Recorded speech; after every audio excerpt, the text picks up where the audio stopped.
안녕하세요. 오늘은 소설에서 굉장히 중요한 개념인 인물 제시 방법에 관해서 여러분들에게 설명을 해드리려고 그래요.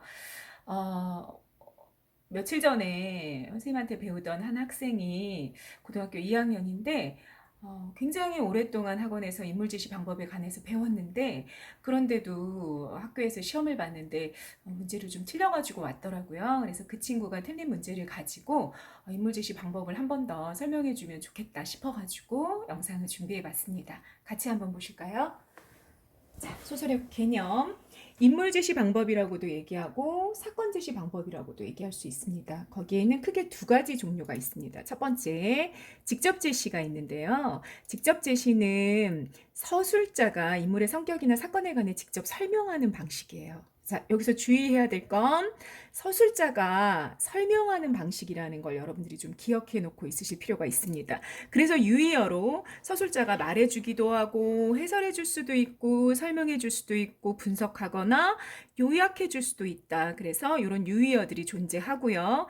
또 서술자가 자기가 말해주는 방식이기 때문에 개인이 말해주는 방식이기 때문에 주관적 제시 방법이라고 하는 겁니다. 자, 중요한 핵심어들 키워드 기억해 볼까요? 서술자, 직접 설명하는 방식이다. 직접 제시입니다. 이게 직접 제시고요. 자, 두 번째 한번 보실까요? 두 번째는 간접 제시예요. 개념 먼저 볼게요. 이번엔 서술자가 중요한 게 아니라 인물이 중요해요. 인물의 대사를 보여주거나 외양이나 행동을 그려주는 거예요. 그래서 독자들이 그걸 보고 인물의 성격이나 사건에 관해서 간접적으로 판단하거나 추측하게 만드는 방식을 간접 제시라고 합니다. 유의어 먼저 확인해 볼까요? 외양이나 행동을 보여주는 거라 그랬죠. 그리고 장면을 던져줘서 독자들이 다 스스로 알아서 판단하거나 추측하게 하는 방식이기 때문에 장면적 지시라고도 하고요. 마치 연극 같죠? 우리가 연극을 보러 가서 보면 배우들이 대사를 하거나 행동을 하는 걸 보면서 쟤는 지금 화가 많이 났구나. 쟤는 굉장히 행복하구나. 이렇게 우리가 인물의 심리나 인물의 성격, 뭐 사건 진행 방향 같은 걸 추측하게 되잖아요. 그래서 연극적인 방식이라고도 볼 수 있어요.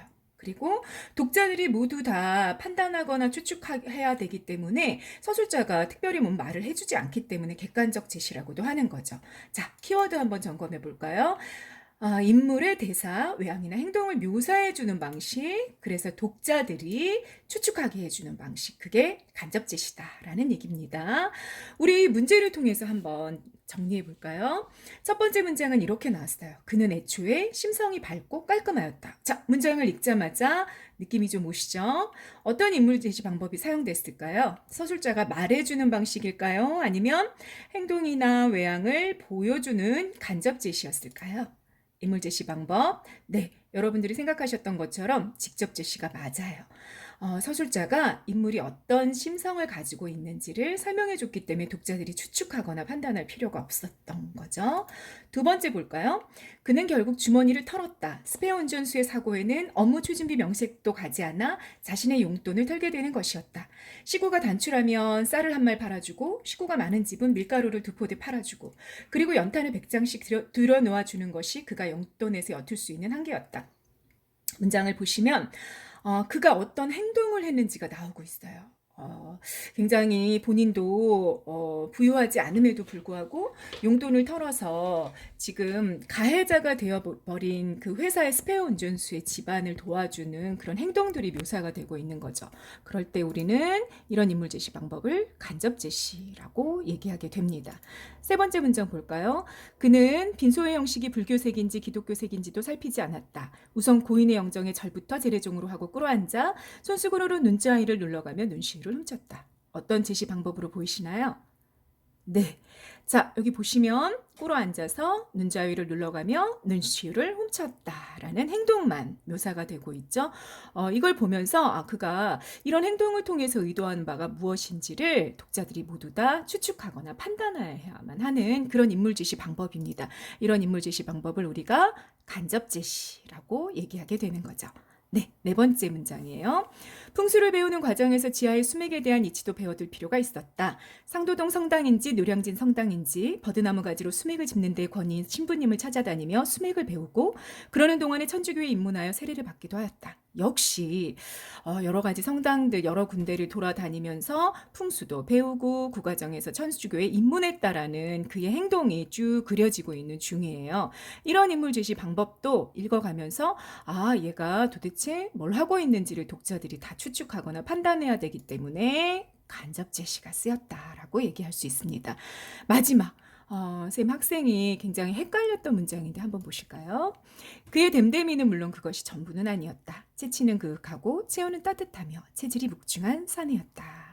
문장을 읽어보면서 뭐 채취, 체온, 체질 이런 좀 단어들이 나오니까 선생님 이거는 간접 제시가 아닌가요? 이렇게 질문을 하더라고요. 그런데 여기는 핵심어가 뭐냐면 됨됨이라고 보셔야 돼요. 됨됨이라는 건 인물됨, 인품, 성품 이런 걸로 바꿀 수 있겠죠? 그의 성품이 굉장히 따뜻하고 그리고 사람들을 포용해 줄 줄 아는 그런 인물이었다라는 걸 서술자가 조금 우리 학생들이 보기에는 좀 어려운 말로 어색한 말로 표현했기 때문에 그 학생이 굉장히 헷갈렸는데 인품을 서술자가 직접 설명했고 이걸 통해서 독자들이 판단하거나 추측할 여지가 없이 그냥 받아들이면 되기 때문에 우린 이런 인물 제시 방법을 직접 제시라고 얘기하게 되는 겁니다. 네. 자, 인물 제시 방법 크게 두 가지가 있어요. 직접 제시와 간접 제시.